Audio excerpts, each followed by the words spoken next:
were considering him for Pope, but he lost. I didn't bribe the right people. Didn't bribe the right, the payoff just, the bag wasn't big enough. What can I say? Anyhow, Father Miller is an expert on chaplains in the Civil War, and I'm sure you're going to love his presentation tonight. So without further ado, let me introduce Father Miller. Thank you, Wayne. Thank you. How's everybody doing tonight? You know, the hardest thing for a speaker is to talk after people eat. You know that, don't you? So, as a friend of mine, a priest once said, if you fall asleep, don't snore so loud you wake up the person next to you. Okay, so anyway, thanks. Great to be back again. It's good to be here and share a few stories. I want to share, I like talking about characters. You know, there's chaplain characters too, right? And so I want to talk about a guy who's kind of a character tonight. As always, want to bring aspect from the Civil War that we don't always talk a lot about, the chaplain's aspect, the religious aspect of the war, and the men who helped the soldiers find God amidst the craziness of everything that was going on. So let me start with a quote here. This is the man we're going to talk about. Let's see if Bruce's pointer works. What am I doing wrong here, Bruce? It's a little thing above the two arrows. There you go. You got it turned on? I think it's on. Step one. Technology. Oh, yeah. How's the red light? My grandkids, they remind me they're hot. No technology. Oh, yeah, for 1 second there. Did you see that shirt? It Just went off. Wolves and bears and frogs. It's got batteries in it. It's battery powered, yeah. So I guess you just have a second. What? Just do the thing, yeah. All right, I'll tell you what. Since you did such a great job, your task. Well, that's a good idea. If it doesn't work, we'll have a bear. All right. Here, I'm going to delegate you. There you go, that arrow. Okay, you ready now? Tap it once. Tap it. Tap it. What? Tell you, technology. That's why Jesus never used technology. Yeah, I came up with something.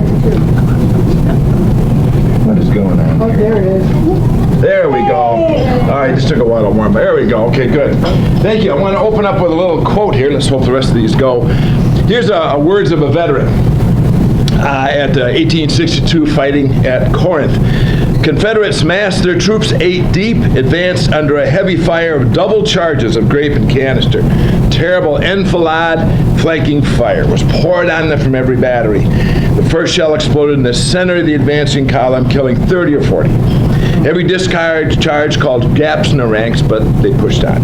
Twice they approached the outer works of the battery. Twice they were repulsed. Third time they reached the battery, planted their flag on the edge, it was shot down. Raised again, shot down again. They swarmed over the battery eventually, climbed over the parapets, and it seemed like victory was theirs. But the Federals who were working the battery fell back behind the earthworks to be out of the reach of artillery, and immediately all the Union batteries were turned on that particular position. A shower of missiles came down on the Confederate invaders. Those mortal men could not stand the fire. They retreated. As they slowly turned back to where they started, 2 Union regiments charged. And the miserable remnant of gallant Confederates who had escaped the batteries was almost annihilated. The dead bodies were piled up in and around the entrenchments, some places 8 and 10 deep. In one place, 216 dead bodies were found in a space of 100 feet by 4 feet. Among them, the Union commanders of the brigades making the assault. So who is the veteran who is connected with that account of that battle, who was there? You might be surprised it was not a commanding officer, it was not one of the soldiers, it was a chaplain. It was the chaplain we're going to talk about today in the Union Army, who ended up ministering to a lot of those guys, Father Jeremiah Tracy. Now, in the Army of both sides, there's about 3,400 chaplains. 76 were Catholic, although I'm coming up with a forthcoming book, which Notre Dame will be publishing, thank God. I'm finishing up the last chapter right now, and that book's going to be on the 126 Catholic chaplains of the both sides. But all of them, Tracy is unique. Of all the ones I found, he's unique in a lot of ways. He's the only chaplain who officially served both sides. Both sides. So he's a Confederate chaplain in Alabama and the forts around Mobile Bay. Later on, he becomes a Union chaplain in the Army of the Cumberland. So let's find out more. Let's see if our oh, there we go. We got it right. So this is the man. Who is this man? Jeremiah Tracy. Where's that red mark now? Okay, Jeremiah Tracy. He's born in Ireland, County Low, Ireland, 1822. By the way, in my research, about 40% of all the Catholic chaplains were Irish. By far the largest number, 85%. This is pure trivia, but I'm writing a book, it's all this stuff, this useless knowledge is in my head. 85% of all the Catholic chaplains, 126, were immigrants. So heavily immigrant, 40% were Catholic, so he fit that tile. He came to the United States with his parents, 1836, settled in a little town called Lancaster, Pennsylvania. Now let's test your trivial knowledge here. Lancaster, does that ring any bells? Amish country, but how about Civil War connections? How about an ex-president, 15th President James Buchanan from Lancaster? How about Stephen Douglas? Practiced law in there as well. Most prominent family in Lancaster County, Thomas Ewing family.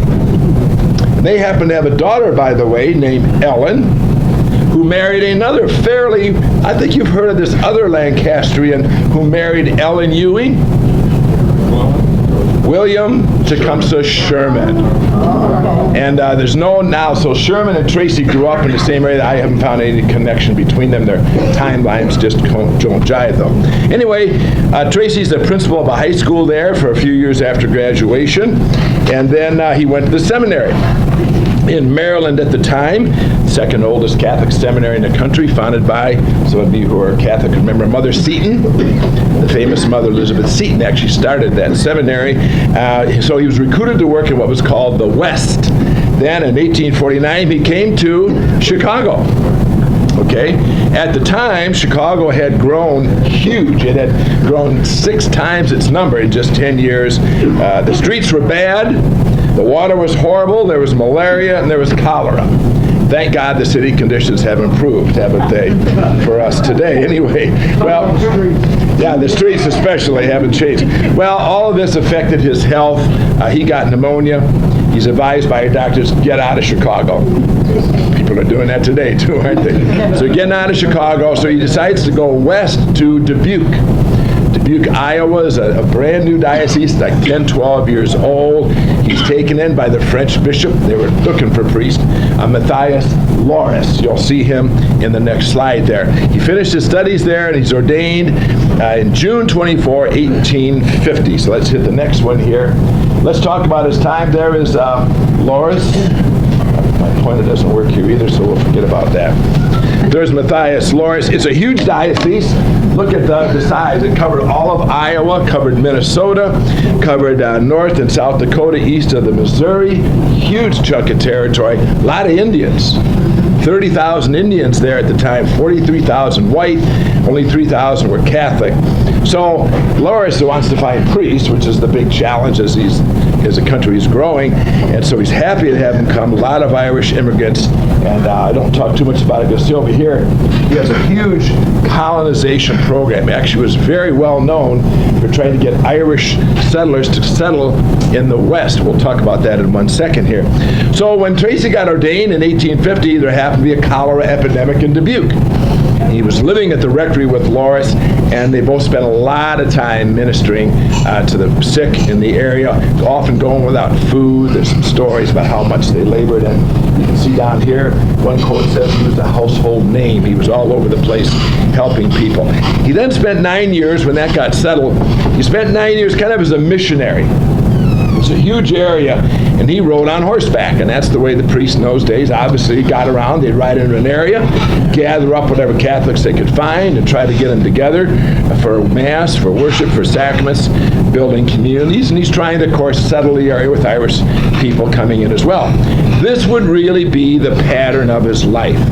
This guy was a great missionary. He could ride in, get people together. Differences, ethnic, political, social, didn't bother him. He was very well spoken and very wide-ranging ministry. He would work with wherever he went. So from 1851 to 1859, he was deeply involved with two Irish settlements which he pastored. Gary Owen is one. Gary Owen, Iowa, is still there today. He helped found it, 20 miles west of Dubuque. He actually built the church. The church is still standing. It's the oldest building in the Dubuque diocese, the oldest church in the Dubuque diocese. Then he went on farther west to encourage settlers to come. He's working with Loris, trying to get Irish settlers to come. So he and his brother get together 60 people, including his parents, his widow's sister, and they go into Nebraska territory. And they settle at a place, and he founds a city called St. John's City. Later on, that settlement gets renamed Franklin. It exists today as well. It's called Jackson, Nebraska, though the town was actually moved. And it was the first Catholic church in Nebraska. And there's a plaque there this day. You see that plaque which mentions Tracy and his history in Nebraska, starting the church there. And he's not even done with that. In 1858, he goes to Council Bluffs, Iowa, starts a church there for the white settlers. So you get the sense of what he's like. But he's not, as I said, limited to just the white settlers. There's army forts in that area, which I know most of you know about in that area. Fort Leavenworth, everybody's heard of that one, right? Leavenworth in Kansas, Fort Kearney in Nebraska, and they had two in South Dakota, Fort Randall, Fort Pierre, so he would go to those forts. I'll bring this up again. He may have been informally named a chaplain at that time, but it was kind of loosey-goosey. I'll talk about that later on in the talk. It becomes a factor later on in the Civil War. They may have stuck the word behind it, but he never got paid for it, and that'll confuse the issue a little bit later on. So, but then on top of that, if that wasn't enough work, he went to the Indians. So he also worked with the Indian tribes in the area, especially the Sioux of the Yankton area, and he became a real favorite among them. He even went to Washington on their behalf. We all know the sad story of the Indians in the United States, and he went to Washington on their behalf trying to intercede for them unsuccessfully. You'll appreciate what he wrote about that, about Washington at that time. Here's what he wrote that day. He says, quote, "I found that I could effect no good as far as the whole affair was controlled by men whose avarice exceeded their justice or mercy." You can relate to that today as well. Here's a funny story that happened to him, probably at Fort Pierre. He was talking to these Indians in the language of the Sioux, and in the middle of his conversation, he is addressed from the tribe in perfect Gaelic by two war paint covered Indians, and he's shocked. How do they know perfect Gaelic? He gets talking to them. He finds out they're actually Irishmen from Tipperary, Ireland. They killed their landlord 20 years before. And they said they had to run from the law, so they ran all the way out of Ireland, went to New York. They were in trouble in New York. They went and they kept going until they stopped in the Nebraska and Dakota territories. They joined the trappers in the area. They joined the Indians, and they became very accepted. They got unions, they got squaws, they had wives, they had whole families, and they actually became leaders in the tribe. So they say Tracy actually baptized them. But they were already baptized, but their squaws weren't. So he baptized the squaws, their children, and 40 other Indians. So great story on his life there. Unfortunately, you get the impression there's a lot of traveling, isn't there? And he's sleeping outdoors in the elements. It's tough. And once again, his health becomes an issue. Exposure, heavy workload. He said he was in trouble again. So in 1859, he left the Midwest, said he got to go south. So he went south. Would you hit our next slide here? And he goes to, now he didn't get to Huntsville first. He apparently went to New Orleans first, the biggest city in the South at the time. Stayed there for a while, but in October of 1860, he wound up in Mobile. and he joined the Mobile Diocese under this man, Bishop John Quinlan, another Irishman. And that was a huge diocese, all over Alabama, western Florida as well. And he, once again, was a missionary. So he's traveling all over the state. He was sent to northern Alabama, which is Huntsville. When he went to Huntsville, he found a lot of Irish. So he got them together and formed a church. And so he formed this church right over here, St. Mary of the Visitation, the oldest Catholic church in northern Alabama. Got them together. He made plans for a church, and he had a marvelous ability to draw people together. He got donations from Catholics. He got the Protestants involved. Non-Catholics, Jewish folk were even contributing to put this whole church together, even laid a cornerstone. But history intervened by October 1861. So let's just refresh our little Alabama memory here. After Lincoln's election, January 1861, Alabama becomes the fourth state to secede from the Union. The governor immediately seizes the two big forts at Mobile Bay, okay? Forts Morgan and Fort Gaines on the Gulf Coast and some area arsenals. February of 1861, Alabama invites the delegates from the 14 slave-holding states to come to Montgomery. Let's talk about our future. In March, they become one of the 7 cotton states of the lower South to form the brand new Confederate States of America. And what was the first capital designated for the Confederacy? Montgomery, Alabama. And of course, we all know the first president because it was the only president, of course, Jefferson Davis. So that's going on. So meanwhile, back in Huntsville, everything slows down. Construction of the church stops. The state shifts into war mode here. Legend has it that the blocks, they quarried these blocks for the church. They were actually taken and used as defenses against the Union troops, and there's bullet holes in them today. It's on the National Registry of Historic Troops. Okay, so let's switch over. Huntsville changes during the war, and Huntsville becomes a Confederate camp. What does Tracy do, do you think? Jumps right in and volunteers his services for the Confederacy. So he works with the troops there. From Huntsville, the largest consolidation of troops became Mobile Bay, the 2 forts on Mobile. So he spent a lot of time south, and you can see this is no short distance, is it? Here's Huntsville, here's Mobile. So, I mean, he's got a long ways to go when you talk about running back and forth. So he's all the way ministering to the forts down there. He does that until they're all moved to northern Mississippi. And then he goes back to Huntsville again, remains here until February 1862. Well, Fort Donelson, right? Battle of Fort Donelson, February 11th to 16th, 1862. Confederate wounded, where are they sending them? Guess where? Huntsville. One of the many places they're sending him, Huntsville in northern Alabama. The surgeon on the staff of General Albert Sidney Johnson, who we all know was killed there, was killed later on, David Yandell. He contacted Tracy, he said, I need some help. I need someone to coordinate all the spiritual, the sanitary needs, because these soldiers are piling up. Nothing's organized. Everything's confusing. He didn't want to. Okay. But he went and took a look, and he said, this place is a mess. So he stepped up, got a bunch of Irishmen from his church, and they literally cleaned it up themselves physically. Cleaned the whole camp up, tightened it all up. He tightened up visiting policies. You know, some of the ladies were playing their little favorites, bringing their sweets to their favorite soldiers, and other soldiers weren't getting anything, so he cut that all out. He cut no ministers coming in to proselytize, because they were trying to hit up, but of course he got blamed for that. He's trying to make them all Catholic, which wasn't true. He's trying to limit the context so they wouldn't get sick. So he did his job very well. The surgeon is very pleased. 2 months later, after Shiloh happens, April 1862, the same surgeon asked Tracy, I need you to help me out. I don't have medical supplies. Would you go around the state, try to find as many medical supplies as you can get? Hence, my little graphic there of medical supplies at the time. Here's what Tracy was looking for. I found this humorous. Bandages, linen for dressing wounds, whiskey and brandy. Does everybody know that whiskey and brandy were considered medicinal medicinal materials. And since I studied Latin in a seminary, I have to show off a little bit. The technical name wasn't whiskey.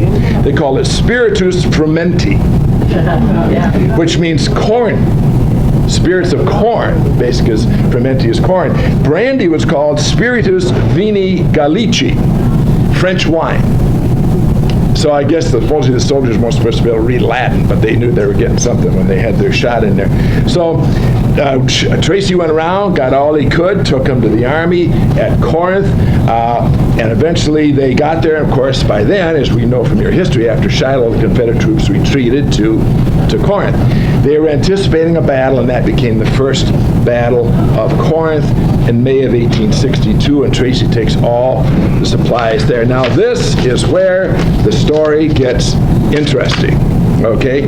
Tracy did everything he could, got to Corinth. Guess who's there? His boss, Bishop Quinlan. He was a very active bishop. When there was war activities, there was war going on with battles, he would go. And he would minister as well. And the Sisters of Mercy, the nuns were there. We could do a whole talk on the nuns, just amazing ladies. They were there. And so he heard that his hometown of Huntsville had been taken by the Union. Well, so the Federals had it. And so he asked Quinlan, says, you don't need me here. He says, can I go back to Huntsville?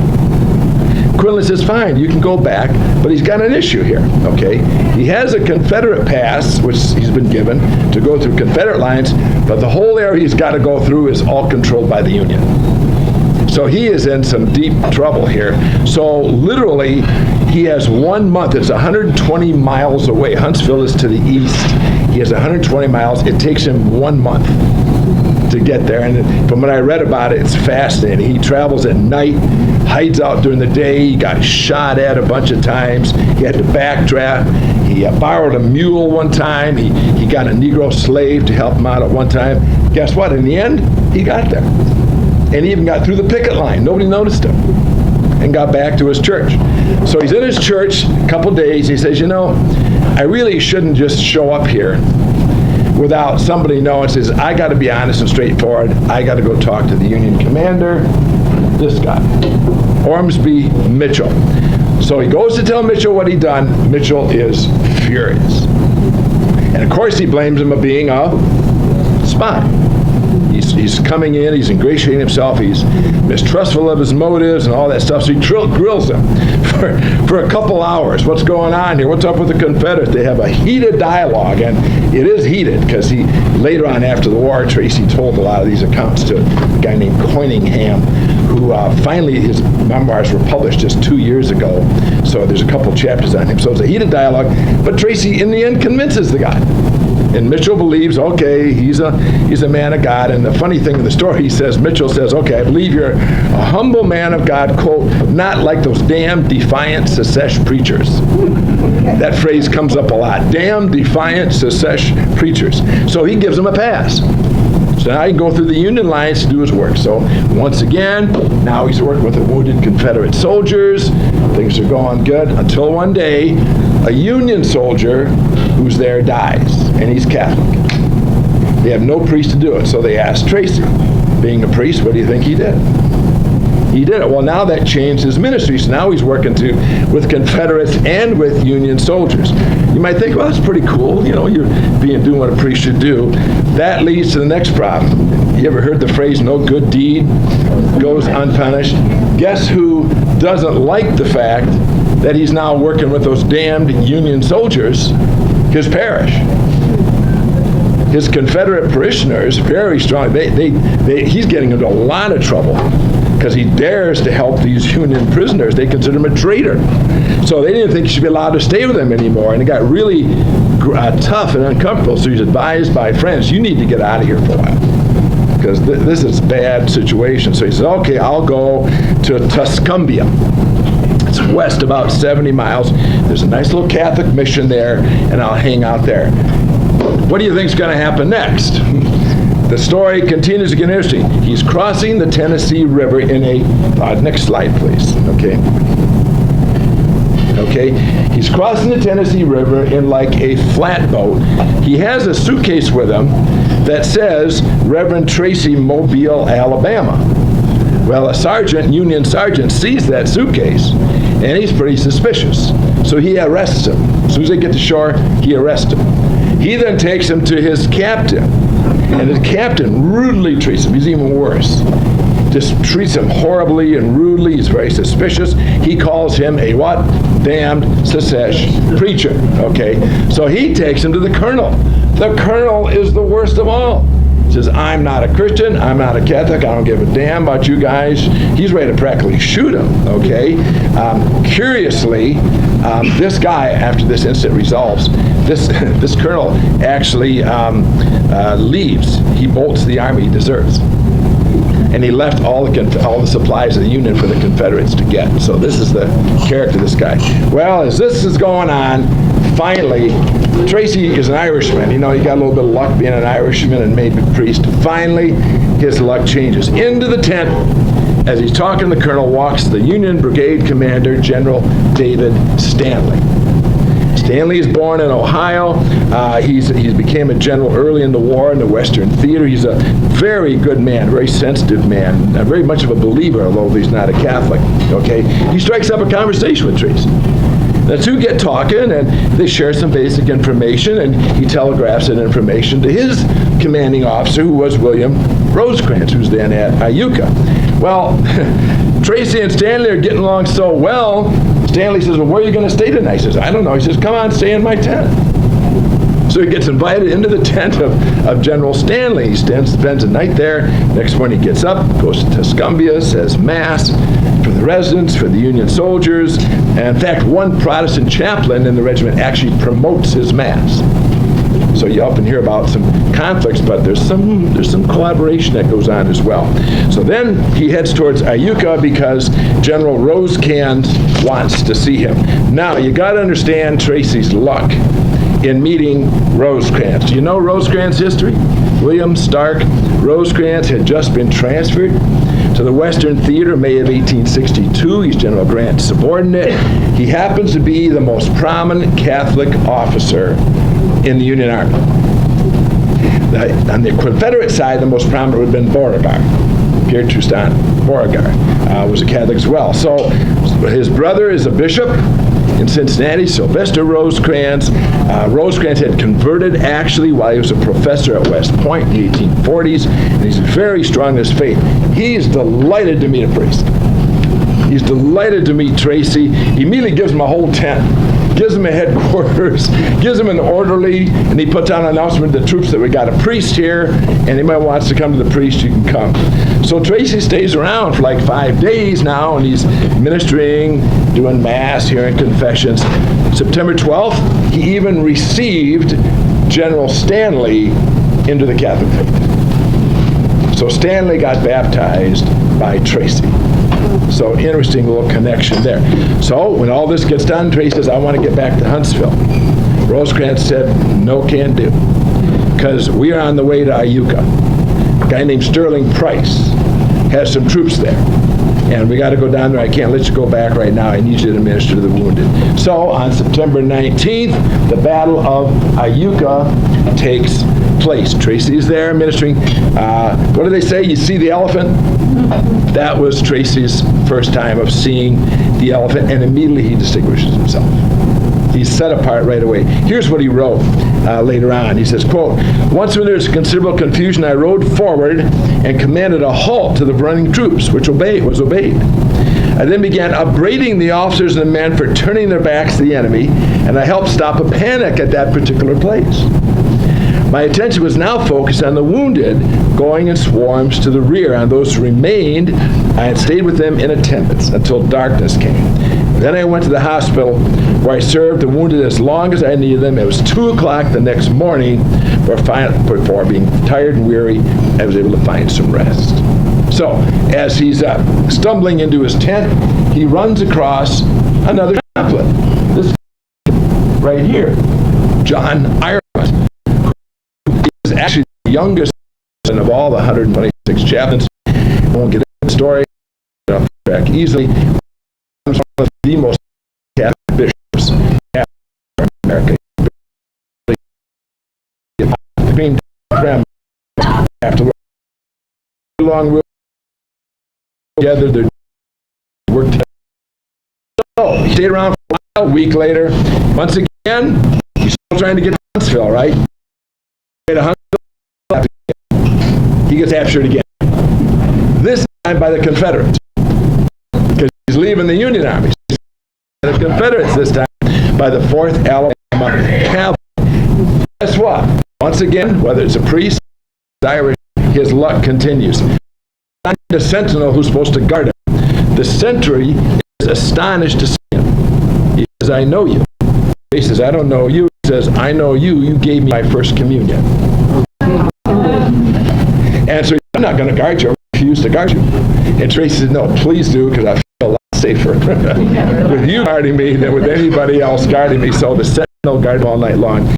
Next day, he's introduced to the captain, Philip Roddy, who later on became a general, who gives him a pass to travel as well. So he arrives back at Huntsville, his old home, September 28th. 5 days later, second Battle of Corinth happens, October the 3rd. And that's where I read that quote from at the beginning. Tracy goes there because they need hospital help there. He buys supplies, he buys clothes, he finds bandages. In the Second Battle of Corinth, the Union is victorious.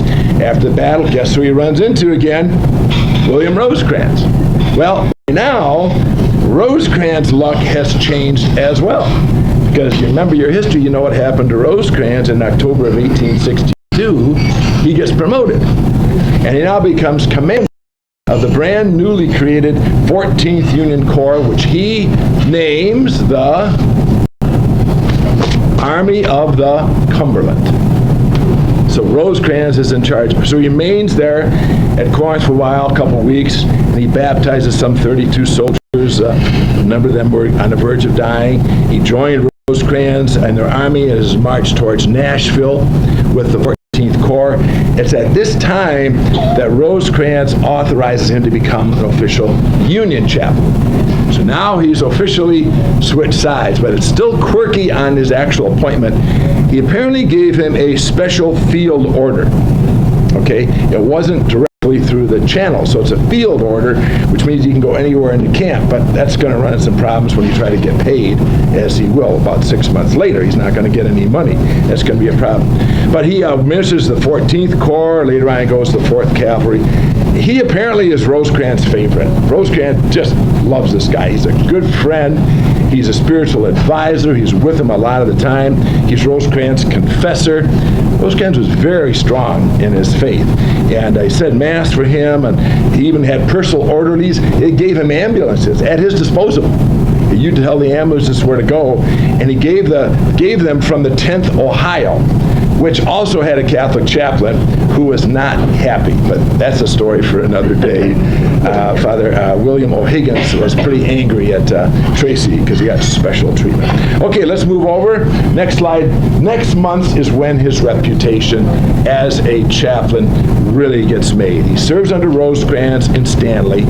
He tends to the needs of the 14th Corps. Hears confessions, and I've shared a lot of this before in previous talks. Gives instructions in faith to soldiers, receives them in the church, says mass, tends to all the spiritual needs. He's very well liked.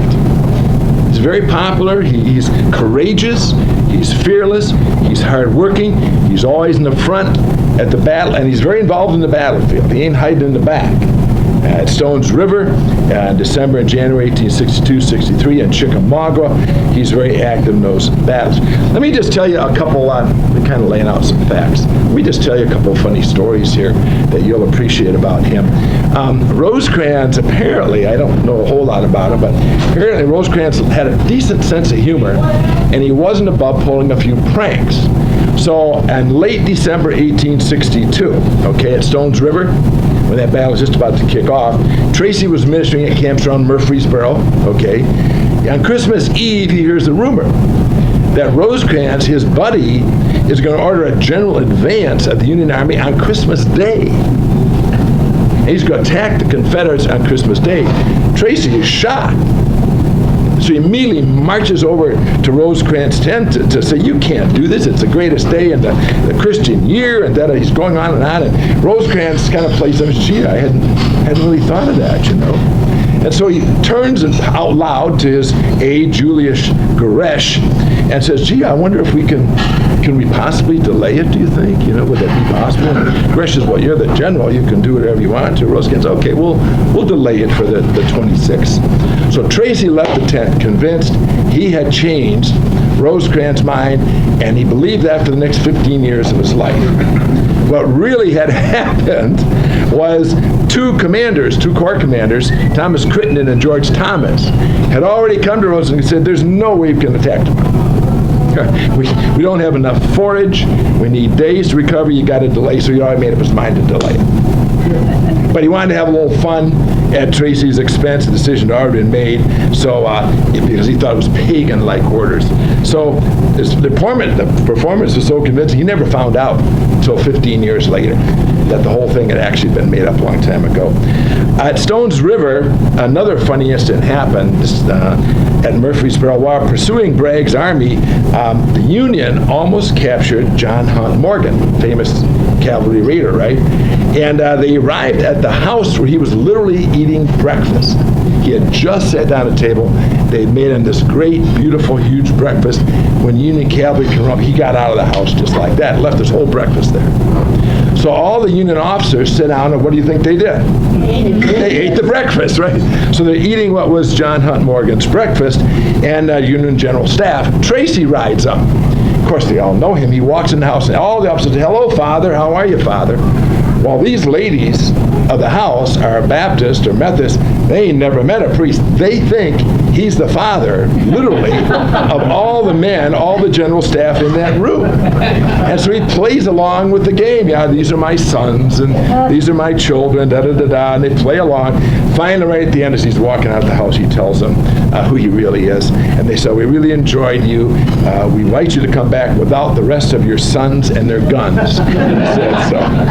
At Chickamauga, just a little idea of the bravery, very eventful for him. He wrote this down. He had many narrow escapes. 3 bullets passed through the cape of his coat as he was ministering. His vestments were actually captured, then they were retaken. His hat was blown off by a solid shot. Everybody knows what a solid shot is. His hat was literally blown off his head, which is a lot better than happened to, we'll see in the next picture, Emmerin Blimel, the one Catholic priest who was killed at Jonesboro. He was hit in the head by a solid shot and was killed. So Tracy got very lucky. It just wiped out his head. Again, he's ministering to a man who's dying, and as he does, a sharpshooter aims at him and puts a bullet right through the breast of his coat, like right through here. And he mounts his horse and gets out of town with all these bullets coming all around him. So when the battle was done, he baptized 150 people in just 2 weeks. And I can guarantee you, when battles happened, people converted.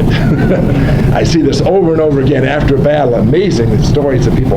All of a sudden they find that, it's pretty important to have God in your life. So this happened quite a bit. No atheists in the foxhole. No atheists in the foxhole, thank you. Okay, let's switch over, next slide. Let's talk for a minute about what makes a good chaplain, You probably know it's not just to show up, whether it's Protestant or Catholic, just to show up and say, I'm a clergyman, I'm here to help you. They all, we don't care. What does it have to do to help with the battle? So the best chaplains were jacks of all trades. They were the guys who did whatever was needed to help the troops, whether it's battlefield. If they wrote letters, they would write letters for soldiers. They would send money home, and there's a number of stories where soldiers get paid, right, when they got paid. What do you do with your money if you're in the middle of nowhere? Nothing. They wanted to send it home to your family. Who do you trust to take your money to the postal services to mail it? The priest. So there's a number of stories where the priest would carry money to the postal service, so that priest would do that. They had to earn their reputation, and this is why I put the quote up here from William Corby. Everybody knows, have you heard of William Corby? I think we talked about him once before. He's the Irish Brigade, the famous Notre Dame chaplain with the statue outside Gettysburg, the hand up in the air. Corby writes, in the wartime army, courage is the currency with which men's hearts are purchased. And that's the God's honest truth. So, and there's just some examples of that. At Stones River, he's actually ministering with 4 chaplains. He's ministering with a guy named Richard Christie. He was in the previous one, 78th Pennsylvania. Christie became very well known too. He's got a plaque to him as well. He's part of Pennsylvania. Peter Paul Cooney, who was in the previous slide, he's a Notre Dame guy. One of 6 chaplains came out of Notre Dame. Francis Fussetter, who came out of Germans from Milwaukee. And a guy named William O'Higgins. Remember the guy I said had a problem with Tracy? Very good chaplain, but he was there as well. Rosecrans had more Catholic chaplains in his army than any other corps anywhere in the battle, in the whole war.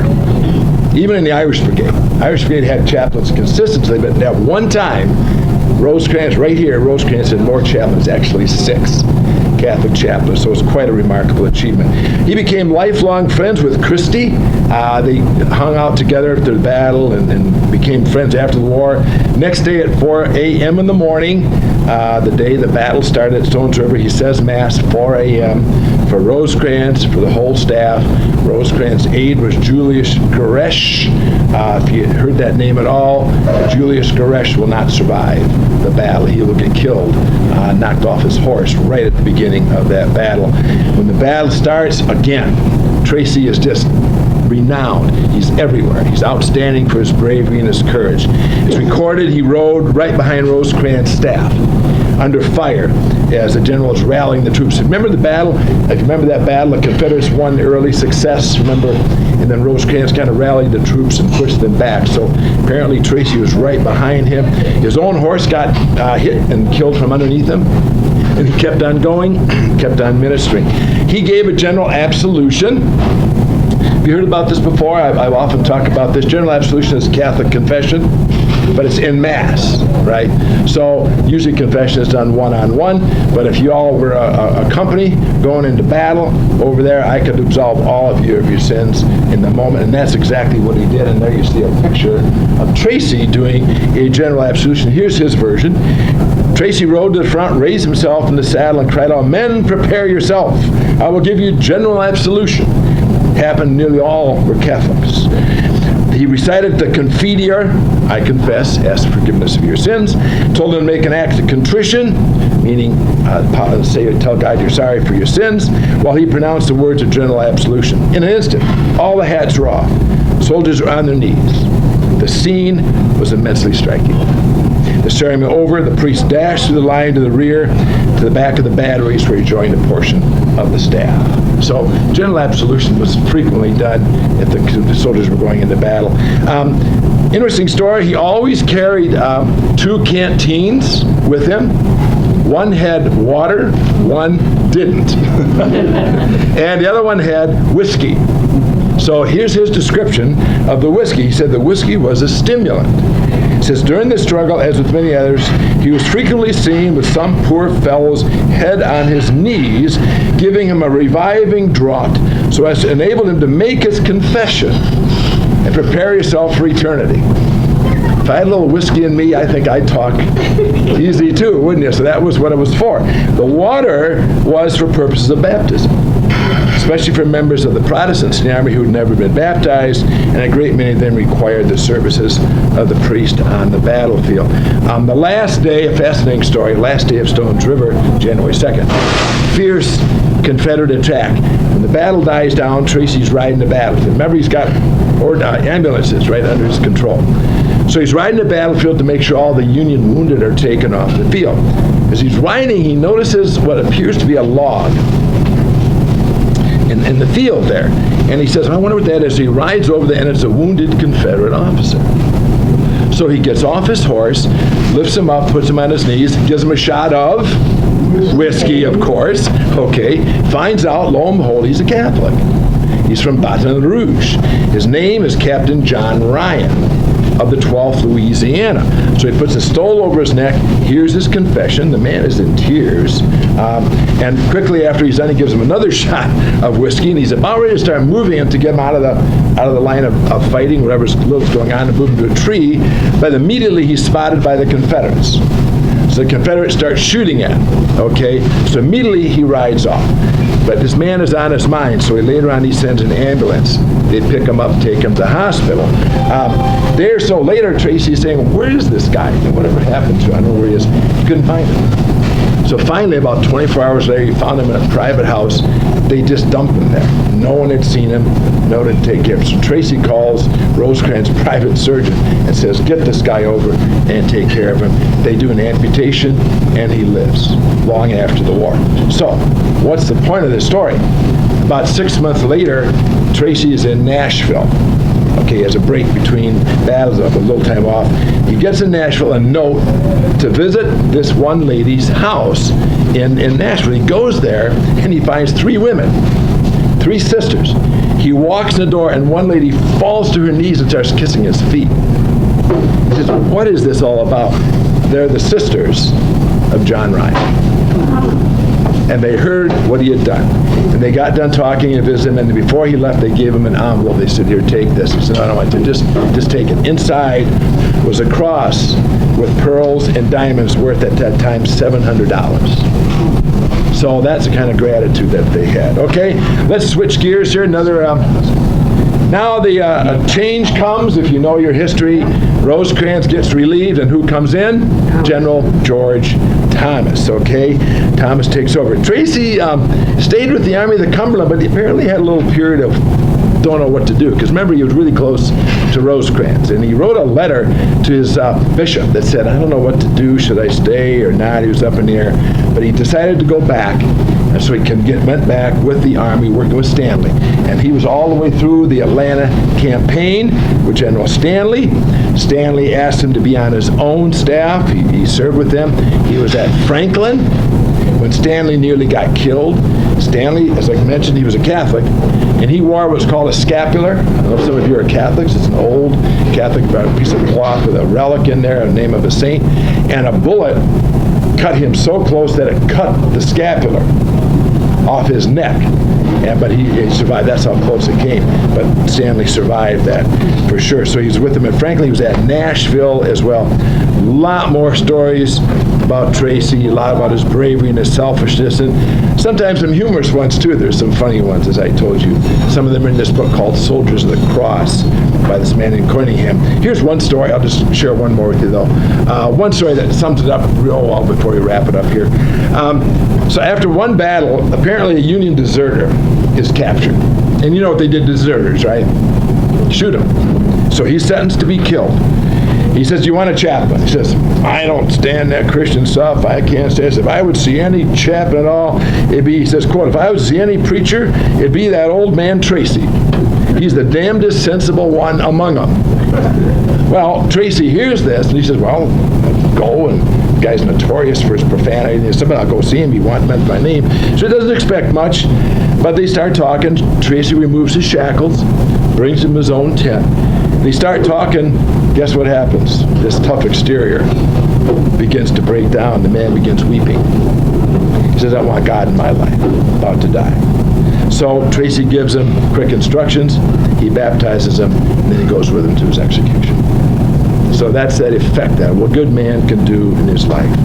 So he served until the end of the war. Right to the end, he suffered a lot of exhaustion. He was sick a couple of times. I already mentioned the problems with his pay because it had been technically a special order. And so he actually threatened to quit. He was actually ready to pack up and leave. And he says, I'm out of here. I need something to keep me going.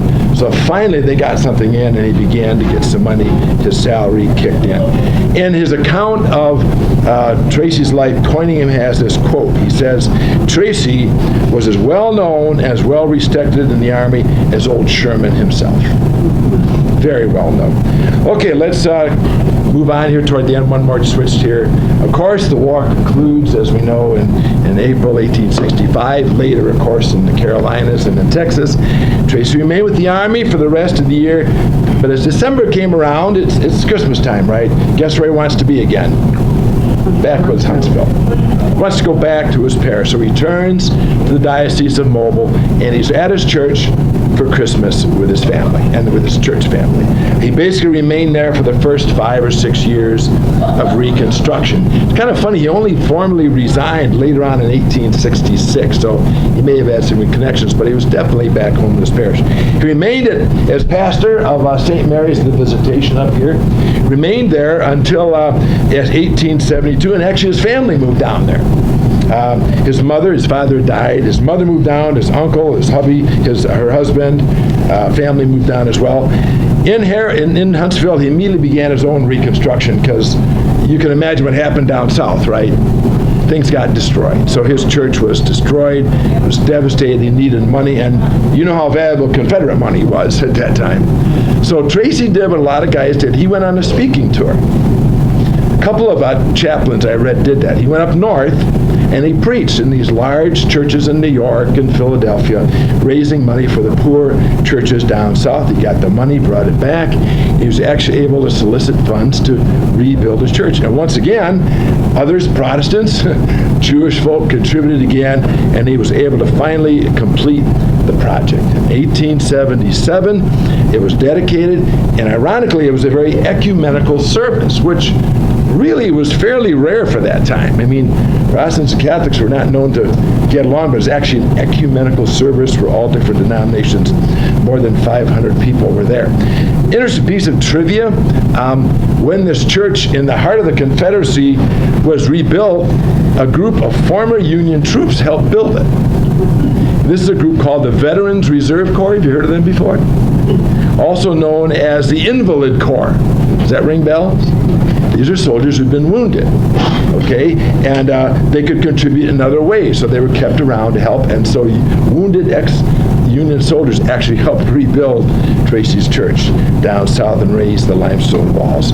Tracy was there for the dedication, I'm sure, 1877, but actually by then he'd been moved somewhere else. He had gone to this place, Bayou La Batre, St. Mary's Church, St. Michael Church in Bayou La Batre, Louisiana, one of the oldest settlements in the South. It's right on the water in the Gulf of Mexico, southwest of Mobile. Seafood capital of the South. Now we're going to test your trivia.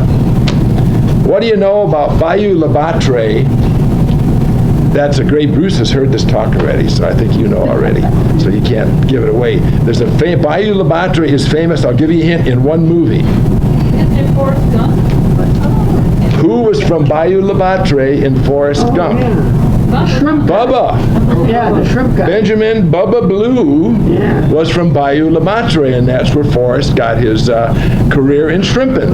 Down there. Also, another firm claim to fame, Bayou La Batre in 2005, Disney came in and they built a ship for the Pirates of the Caribbean in Bayou La Batre. So nothing to do with this talk, but see, you're getting this great trivial pursuit information. So anyway, that's Bayou La Batre. He ministered there for about 6 years till 1881. He had a stroke. 1881 left him partly paralyzed. He retired from ministry and he went to live in St. Louis. There's a religious order. We actually have one in Chicago. Maybe you heard of the Alexian Brothers? Alexian Brothers are a Catholic religious order started in the Middle Ages to care for the sick. That was their sole purpose, to care for the sick. And so the Alexian Brothers had just opened up this brand new hospital in St. Louis about 4 or 5 years earlier. So that's where Tracy was sent, to the Alexian Brothers Hospital. It had just been built in 1869, dedicated to caring for the sick, actually since the time of the Black Death. So they'd been around a long time. And that's where he lived until he died. March 5th, 1888, he was brought back to Huntsville to be buried there, and that's where his bones and his spirit rest today. One more slide here. So that's the story of this fast. I love that picture, don't you? Yeah. That's a strong guy. That's a tough guy. It's a guy who's not going to take junk from anybody. He is really a fascinating guy. I talk about him and other chaplains for two reasons. Because, as I've said before, chaplains tend to get forgotten, right? They're veterans, right? they're veterans too, and they served long.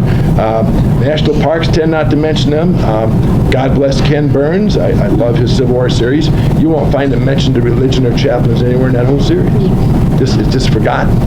I do it because they served well. 14 Catholic priests died, mostly of sickness, either during the war or shortly thereafter. So chaplains paid the price like everybody else. And the second reason I do this talk is to simply leave with all of you the importance of believing in belief. As one scholar says, believe in belief. We need to appreciate the role that religion, faith, and spiritual values played in the Civil War era, and actually throughout world history. Faith and higher values have motivated history from the day one of our world history today. It's one of the most powerful motivators of human behavior to this very day. So believe in belief. Let me close with the words of a non-Catholic chaplain who recognized the valor of these holy veterans. Here's what he said. Truly, I express the sentiments of thousands of my own faith when I say that a more unselfish, more devoted, more courageous set of men never served in any army. In battle, they splendidly defied the bullets of the enemy. They were always present in the front among the bravest of the brave. Thank you for listening, and may your God be with you. We'd be happy to take any questions or comments or tomatoes you want to throw or anything. Yes, sir. Did the chaplains receive pension, or did they serve in the GAR? That's a very good question.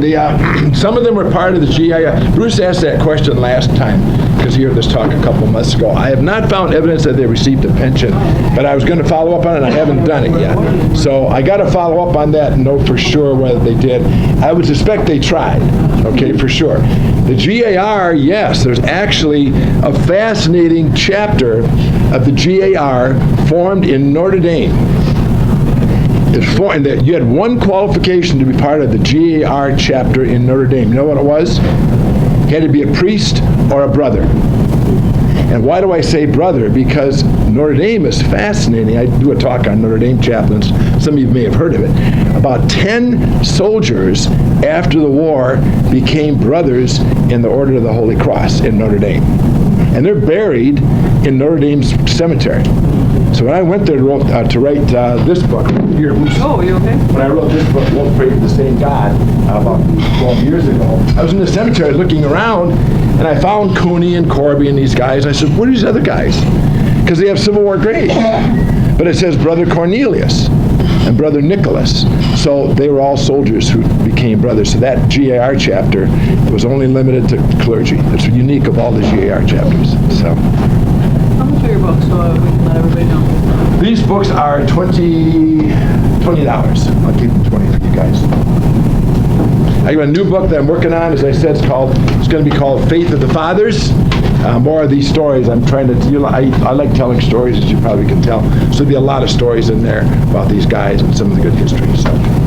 Thank you again for a Thank you, Wayne. wonderful talk. We have a little something for you. There's your cookies. Oh, my cookies. This is the most important thing of all. Can't forget those. We always give something cute for you guys. I know the calendar is July, but there's a Also, and there's gentleman back here brought some wonderful models he did of the Lincoln funeral train and